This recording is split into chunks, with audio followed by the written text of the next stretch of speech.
Hi there, it's Suzanne and Craig from Adventures of Empty Nesters. We're back again for cocktail adventures. This is episode number 7.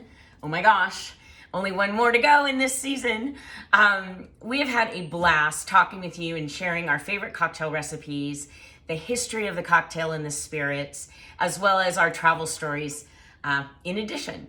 Well, today you get double the fun. We are going to do 2 cocktails, 2 mules.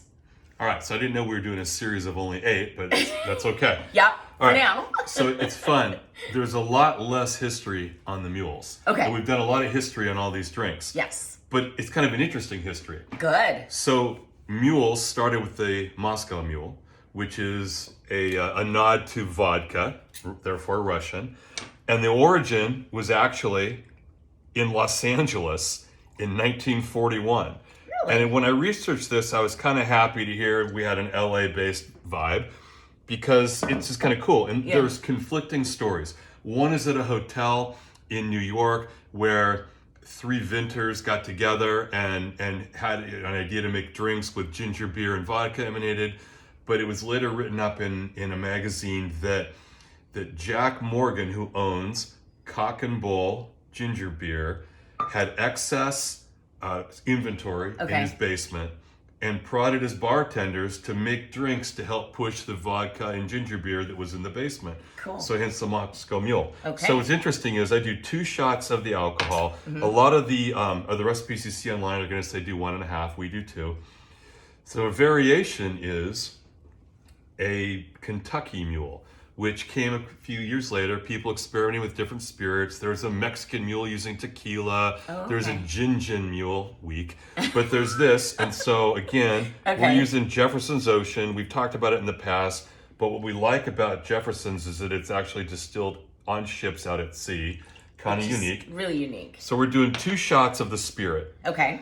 And then what we're doing is we're taking the Cock and Bull ginger beer, which is excellent. You can use spicy. You can use others. I know that Fever Tree just released a series of ginger beers, but we love this. Okay. And what I do is about half of the bottle to top off.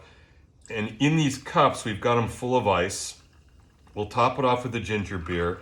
I also learned something else. So I know you want to talk about these copper mugs. Yes. But in the 40s, they used pure copper. And they found out that the pH level of this concoction is so low that it causes a reaction with copper that is nearly toxic. So in 2013, recently, the local health authorities in Iowa outlawed pure copper. They said you had to line it with stainless or some other metal to make it healthier. And in 2017, the FDA approved this. Awesome. So kind of odd that we're only dealing with 3 years. So anyway, we top it off. Do you just squeeze a lime? Squeeze a little bit of lime into this. There you go. I do a half line per drink. Okay. You want to talk about these while I'm... Yes, I will talk about these. So our travel story, it's actually really just a memory. And that was going to a local Los Angeles Dodger game. And we saw people that were walking around the stadium with these really cool, I know we have to stir this, these really cool copper mugs. And they say LA on them. And we're like, oh, we have to have those. We have to have those. So we went through like all the crowds, and it must have taken 20 minutes to walk to find the spot that we could get the Mule Cup. It doesn't just say LA, it's LA Dodgers. Well, LA Dodgers, yes. And it wasn't just a game, it was the World Series. Oh.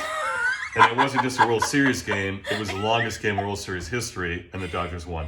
That's right. I got the whole story wrong. And that's why it's only an 8-episode season. That's right. Cheers to you, and I hope you enjoyed this one because I certainly did. And we'll see you one more time next week. Cheers. Cheers.